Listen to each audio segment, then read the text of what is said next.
Hey guys, okay, so here's part two of my video of me pressing my, excuse me, the I Am Black History rhinestone template. So I've basically gone ahead and I've gotten my shirt and I've already pressed it with my HTV Ront auto heat press to get the moisture out, and I folded it in half so that I could find the center line of the design. Excuse me, I could find the center of the t-shirt. And so I'm going to go and get my first layer of the template, which is this scatter pattern right here. And what I typically will do is, in order to find the center of that design, I will fold this piece of transfer paper in half, or at least I will find the ends so that I can determine again what is the most center of the design, and then I will crease the transfer tape paper at the top so that I line that up with the crease that I put in my shirt when I pressed it. So I have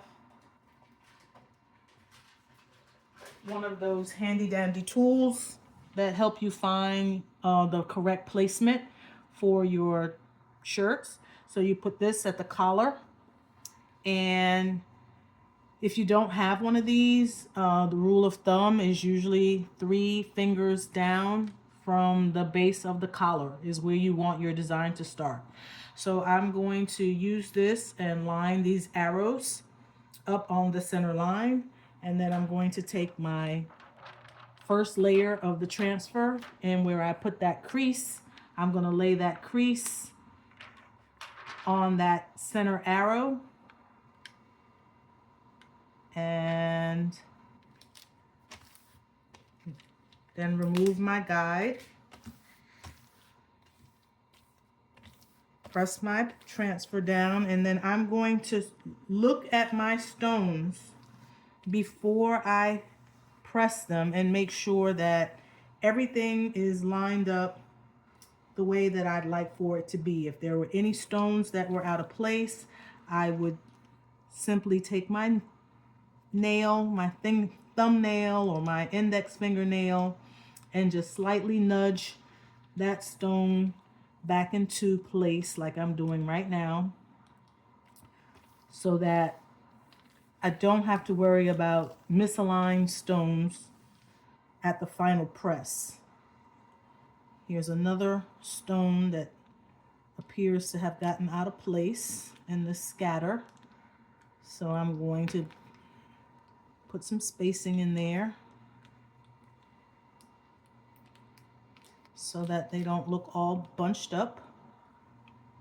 Actually, what I think that is, I think that's a stone that actually doesn't belong in there. Somehow that stone got in there and it does not belong, so I am going to take it out. I'm gonna go get my tweezers.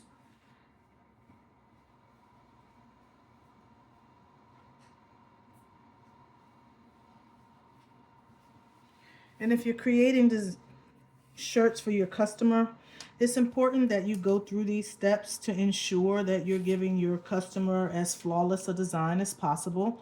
Again, they've reached out to you to provide them with a beautiful rhinestone shirt, and these extra steps that you'll take on the front end will mean a happy and hopefully return customer in the future.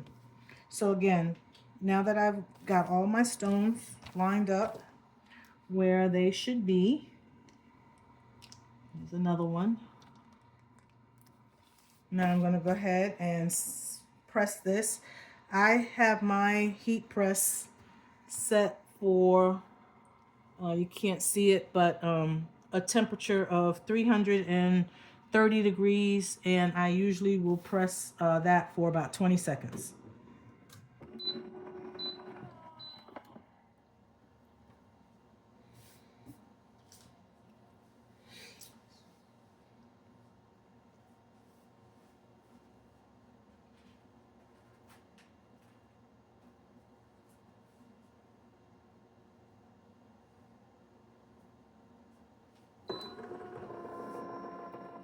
Okay, so the press is finished. I'm going to pull that out.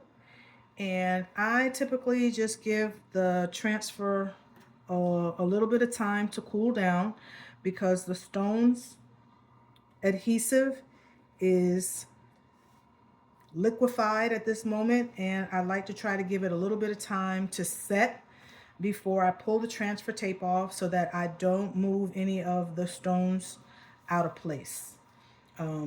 If you have a cooling rag, you can use that, or you can just use a towel of some sort and just kind of rub that down to release some of that heat.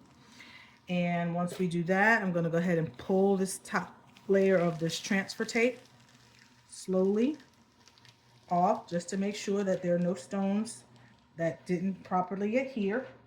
And that looks good. And so now we're going to come back with our second layer. And that is the one that we're going to fill in, the I Am Black History. So I'm going to pull that off of the backing of the transfer tape carefully. And we're going to fill that in. And we're going to be careful and make sure that we line it up where it needs to go. If your template has been made, has been designed properly, then you shouldn't have too many issues with lining up your template. Sometimes you have to make some little adjustments. You have to stretch your shirt in some areas.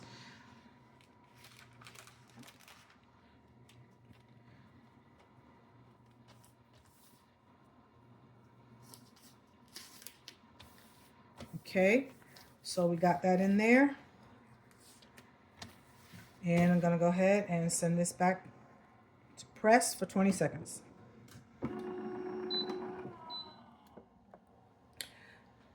Now, typically, because I had already pressed the first stones, if the transfer tape wasn't wide enough to cover the stones that I had previously pressed, I would cover those stones with some Teflon paper. This is a piece of Teflon paper right here. It just kind of protects the first press from the additional heat. But because this was a full piece of transfer tape that covered all of the rhinestones, I did not add that piece of Teflon paper. So again, I'm pulling that out. This looks absolutely gorgeous. And I think I really do like it on this olive green shirt. So again, we're going to release a little bit of that heat, making sure that those stones are nicely adhered to our garment. And then we're going to pull off that transfer tape. Oh my goodness, this is absolutely lovely. Lovely.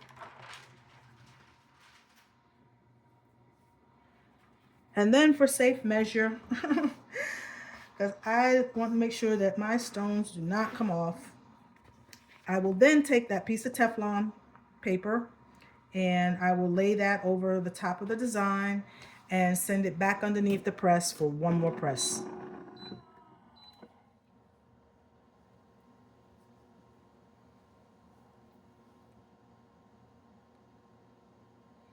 Doesn't necessarily have to be a full 20-second press. I'm going to just press it for about 10 seconds here.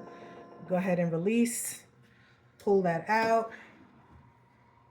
Sometimes my Teflon paper sticks to the top of my platen on my heat press, but that's okay. And we are done. We are done, done, done. This looks absolutely amazing. I hope you can see that. Let me see if I can turn it around, pick it up, and see if you can see how beautiful this design turned out. Absolutely wonderful. I can't wait to wear it. All right. If you like this design, it is available in my Etsy shop. And right now, In honor of Black History Month, the design is 50% off. So it is only $5. You can get this design for $5 and have a beautiful commemorative Black History t-shirt to wear this month. Thank you guys for watching. Until the next one. Bye.